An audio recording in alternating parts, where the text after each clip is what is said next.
Bismillahirrahmanirrahim. Assalamualaikum warahmatullahi wabarakatuh. Kami mahasiswa Universitas Islam Negeri Sunan Gunung Jati, Bandung. Video ini dibuat untuk menyelesaikan salah satu tugas kelompok pada mata kuliah Struktur English dengan dosen pengampu Mr. Fajar Rohandi, SPD MHUM. Kami dari kelompok 2 terdiri dari 10 anggota yang masing-masing bekerja sama dalam menyelesaikan tugas kelompok ini. So, langsung saja inilah video presentasi dari kami. Ada Fauzia Fitriani dengan NIM 12010030052.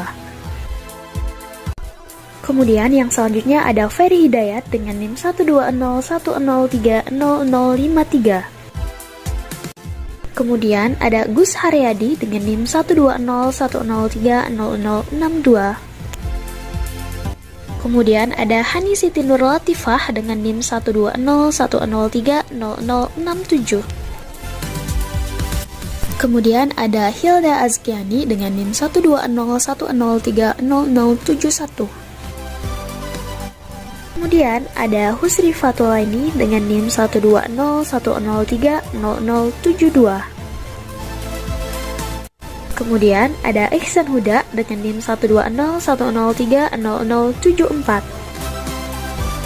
Kemudian ada Indah Rosiana dengan NIM 12010030076. Kemudian ada Kemal Torik dengan NIM 12010030085. Kemudian yang terakhir saya sendiri, Khalidah Zia Fitrat Az-Zahra dengan NIM 12010030088. Kami dari kelompok 2 Comparison, so we are going to explain material about comparison and let's go. Di sini saya akan menjelaskan tentang degrees of comparisons atau pengertian dari comparisons. Dalam teori kebahasaan, istilah comparisons merupakan kata benda yang berasal dari kata compare yang berarti perbandingan. Maksudnya, ialah suatu kata yang digunakan untuk mengungkapkan suatu perbandingan, baik itu perbandingannya dalam segi persamaan maupun dalam segi perbedaan. Nah, dan ungkapannya ini bisa membandingkan antara dua objek atau lebih dari dua objek. Lalu di dalam penggunaannya, degrees of comparisons ini menggunakan adjektif yaitu kata sifat dan juga adverb yaitu kata keterangan. Baik, di sini saya akan memberikan beberapa contohnya. Yang pertama yaitu Mary is an intelligent student, yang artinya Mary adalah murid yang pandai. Nah, di dalam kalimat tersebut mengandung sebuah perbandingan.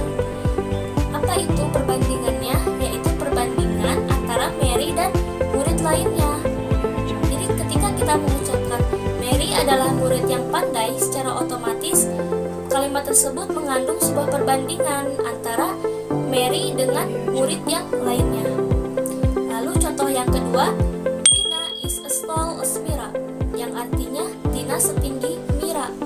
Nah, di dalam kalimat tersebut juga mengandung sebuah perbandingan, yang mana perbandingannya itu menunjukkan adanya persamaan antara Mira dan Tina. Itu bahwasanya Tina dan Mira itu tingginya sama. Jadi singkatnya, comparisons adalah istilah dalam gramatikal bahasa Inggris yang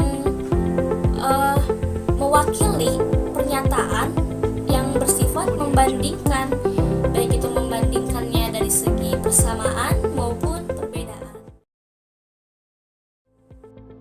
Equal comparison, pengertiannya adalah digunakan untuk menyatakan perbandingan antara dua hal yang sama atau tidak ada bedanya.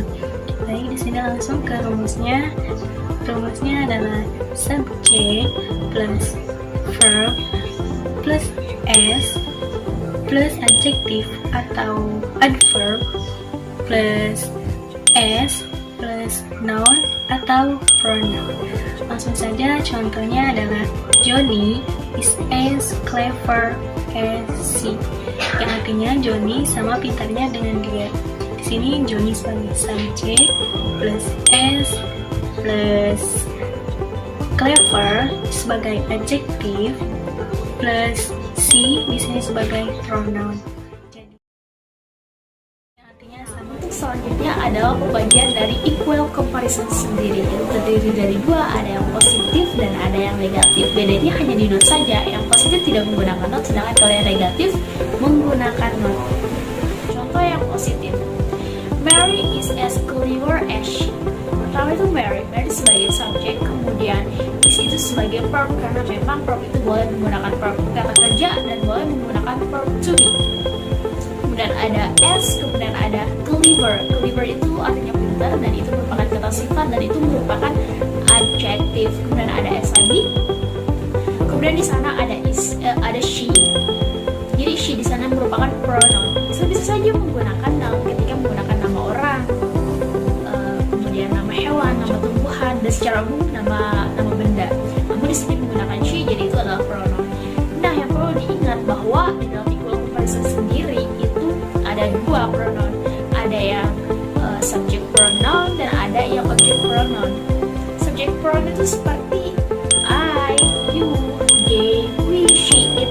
Sedangkan kalau yang object pronoun itu berbentuk seperti me, dan us, them, kemudian her, dan you. Tetapi di dalam equal comparison sendiri yang digunakan itu hanya satu, yaitu subject pronoun saja, sedangkan untuk object pronoun itu tidak digunakan. Kenapa? Karena memang di dalam aturan berbahasa Inggris atau yang biasa kita kenal dengan SYE, Standard Written English, itu tidak membolehkan untuk penggunaan object pronoun di dalam kalimat perbandingan yang setara atau equal comparison.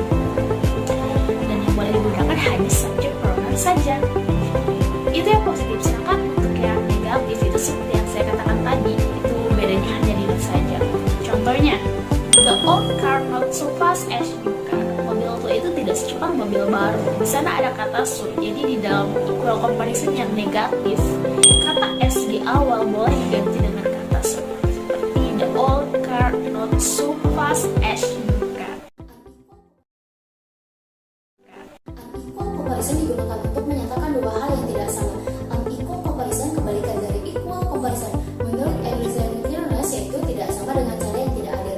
Maksud tidak adil di sini seperti membandingkan kelebihan, kesuksesan dengan seseorang dengan alasan yang tidak adil pula, seperti berbeda dalam jumlah, ukuran, kualitas, derajat, dan lain-lain.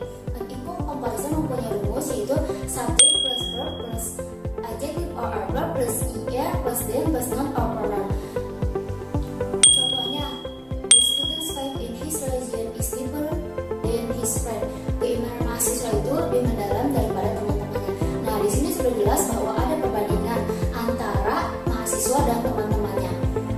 Dalam membuat kalimat komparatif harus ada yang diperhatikan nih, seperti menambahkan kata er jika adjektif hanya memiliki satu atau dua suku kata. Contohnya sono.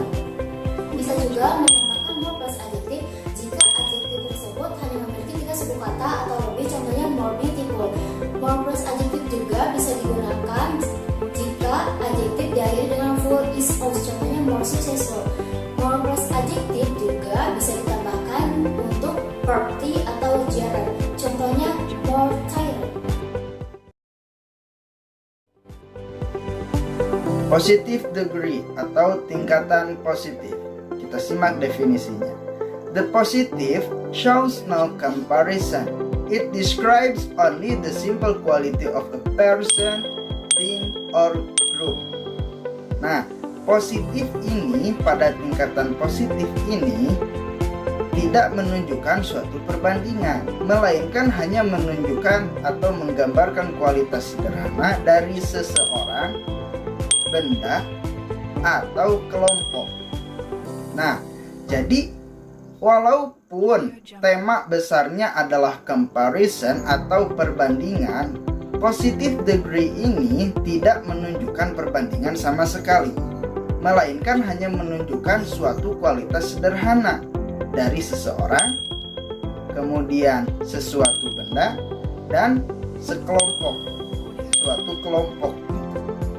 Kemudian untuk lebih jelasnya, Mari kita simak contohnya berikut ini. Islamic education is important. Pendidikan Islam penting. Nah, kalimat tersebut merupakan kalimat positive degree atau tingkatan positif. Kenapa? Karena ada suatu kata yang menunjukkan suatu kualitas sederhana dari kalimat tersebut, yaitu important. Kata important atau dalam bahasa Indonesia penting itu menunjukkan suatu kualitas dari Islamic education atau pendidikan Islam. Pendidikan Islam penting. Nah, itu adalah menunjukkan kualitas sederhana dari pendidikan Islam. Kemudian contoh yang kedua, the Islamization of Muslims attitude is difficult. Islamisasi sikap kaum muslimin itu sulit. Nah, di sini mana kata yang menunjukkan bahwa kalimat ini termasuk ke dalam positive degree? Kata yang menunjukkan hal tersebut adalah difficult atau sulit. Kenapa? Karena kata difficult ini menggambarkan suatu kualitas sederhana dari kalimat the Islamization of Muslims attitude. Islamisasi sikap kaum muslimin sulit. Nah, itu sebagai kualitas sederhana, sulitnya di situ. Dalam bahasa Indonesia, komparatif itu sebuah perbandingan, yaitu membandingkan dua hal atau membandingkan benda, hewan, dan lain-lain. Menurut di structure, bahwa si komparatif ini mempunyai arti adalah bentuk dari sebuah adjektif atau kata sifat dan adverb atau kata keterangan, ya, yang menyertakan sebuah perbandingan dari bentuk more atau less. More itu artinya lebih, less itu artinya kurang, atau menambahkan akhiran er. Jadi selain komparatif ini, selain memakai more dan less, si komparatif ini bisa juga di akhirannya itu tinggal ditambahkan e dan r, ya. Nah, komparatif ini tadi sudah saya jelaskan dari awal, ya, membandingkan antara manusia juga bisa, benda, hewan, ataupun yang lainnya, ya. Biar lebih jelasnya lagi, kita langsung lanjut ke contoh, ya. Contohnya, Islamic education is more important than secular education. Pendidikan Islam, ya, itu lebih penting daripada pendidikan sekuler. Di sini kita membandingkan dua kasus. Yang pertama pendidikan Islam dan yang kedua pendidikan sekuler. Terus di sini ditambah dengan kalimat more important. Itu lebih penting. Nah, kira-kira kurang lebihnya seperti itu, ya, yang disebut komparatif. Bicara tentang komparatif adalah perbandingan. Jadi ada sesuatu hal yang ditinggikan, ada sesuatu hal yang direndahkan, ataupun sama. Berbicara tentang komparatif atau perbandingan, saya langsung dengan kata-kata seperti lihat kakakmu lebih kaya, lebih pintar, lebih bagus daripada kamu. Ataupun lagu seperti ini. Semakin ku menyayangimu, semakin ku harus melepasmu dari hidupku. Hal seperti itu bisa membuat teman-teman lebih mudah memahami sesuatu. Oke, kita langsung masuk ke rumusnya. Yang pertama, adjective plus AR plus than untuk one syllable. Yang kedua, more plus adjective plus than untuk lebih dari satu syllable. Yang ketiga, less plus ana adjective non-adverb plus than untuk menyatakan kekurangan. Apa sih syllable? Syllable adalah suku kata. Bagaimana cara mengukur syllable? Yaitu dengan memenggal kata tersebut melalui pelafatan. Seumpama big, smart, tinggal ditambah i dan r di belakangnya. Smarter, big, satu syllable. Untuk lebih dari satu syllable, beautiful, handsome, beautiful, handsome, menggunakan more beautiful, or more handsome. Tidak ada kriteria untuk menentukan itu satu syllable atau lebih dari satu syllable dengan menghitung jumlah huruf. Gampangannya adalah dengan cara mengucapkannya saja. Lanjut ke fungsi. Yang pertama, melebihkan atau merendahkan sesuatu hal. Example, Kemal is more handsome than Tori. Kemal lebih ganteng daripada Tori. Jadi Kemal dilebih-lebihkan, diagung-agungkan, sedangkan Tori dijatuh-jatuhkan. Oleh sebab itu, teman-teman kalau menggunakan komparatif harus dengan bijak dan tidak ada niat untuk menjatuhkan seseorang. Yang kedua, adanya kausalitas atau sebab akibat. Contohnya seperti lagu tadi. Semakin ku menyayangimu, semakin ku harus melepasmu dari hidup. The more I love you, the more I have to get you out of my life. Jadi, the more I love you adanya sebab aku menyayangimu, maka akibatnya aku harus siap untuk melepaskan. Yang ketiga, nyatakan perubahan berupa fluktuasi atau peningkatan dan inflasi atau penurunan. Contoh, the movie is getting more and more interesting. Film ini lama-lama kok semakin menarik ya. Semakin menarik. Fewer and fewer people care about our world. Makin sedikit orang yang peduli akan dunia kita. Superlative degrees itu adalah comparative level, which compare 3 entities or more. Jadi sederhananya, superlative degrees ini adalah perbandingan atau ungkapan perbandingan yang membandingkan 3 entitas atau lebih. Jadi perbedaan yang kontras atau yang jelas antara komparatif dan superlatif itu antara objek yang dibandingkan. Kalau komparatif itu membandingkan 2 objek, hanya 2 objek. Nah, pada superlatif ini membandingkan 3 objek atau lebih.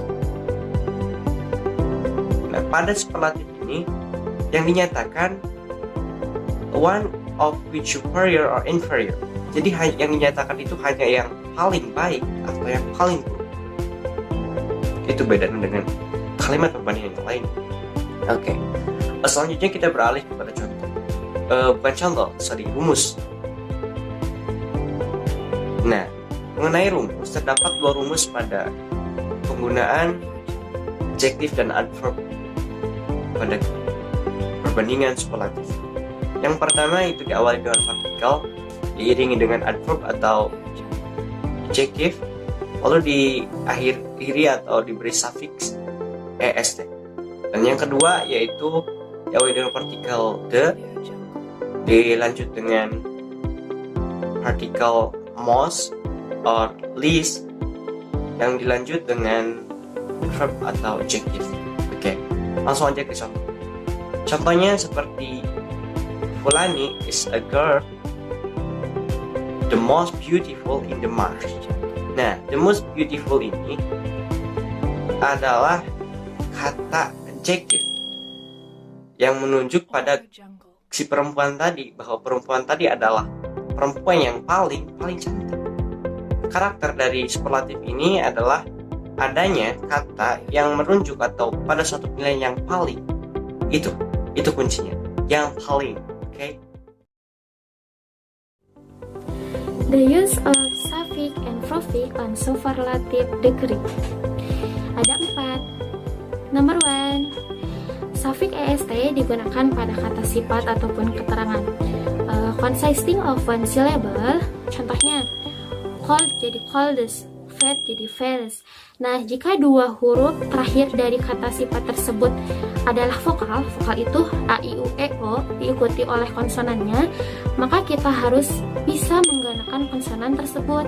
Contohnya seperti hot jadi hottest, thin atau thin jadi thinnest. Dan yang kedua, number 2, the est suffix used in a word consisting of 2 syllables or more and contain the suffix ye, then change yaitu I plus est. Contohnya pretty jadi pretties, happy jadi happies. And number 3, the most the less prefix used in a word, adjective or adverb yang terdiri dari dua suku kata ataupun lebih. Contohnya handsome jadi the most handsome, ataupun beautiful jadi the most beautiful. And terakhir number 4, the most the less prefix used in a word, adjective or adverb jika kata tersebut merupakan bagian dari kata past participle maka harus diakhiri dengan d ataupun ed. Oke teman-teman, sebelum saya mengakhiri video presentasi kali ini, saya akan membacakan sedikit kesimpulan dari materi yang telah dipresentasikan oleh kelompok kami. Kesimpulannya yaitu, comparison merupakan suatu ungkapan yang menyatakan sebuah perbandingan baik itu bersifat persamaan ataupun perbedaan. Adapun tingkatan comparison memiliki dua bagian. Yang pertama ada equal comparison atau perbandingan yang setara atau sama, dan yang kedua ada unequal comparison atau perbandingan yang tidak sama. Unequal comparison memiliki tiga bagian. Yang pertama positif, yang kedua komparatif, dan yang ketiga superlatif. Baik teman-teman, mungkin cukup sekian video presentasi pada kesempatan kali ini. Kami kelompok 2 mengucapkan terima kasih kepada kalian yang sudah menonton video ini. Dan mohon maaf apabila banyak terdapat kesalahan dari kami. Don't forget to like, comment, and subscribe. Semoga bermanfaat. Saya Halida Zia pamit undur diri. Wassalamualaikum warahmatullahi wabarakatuh.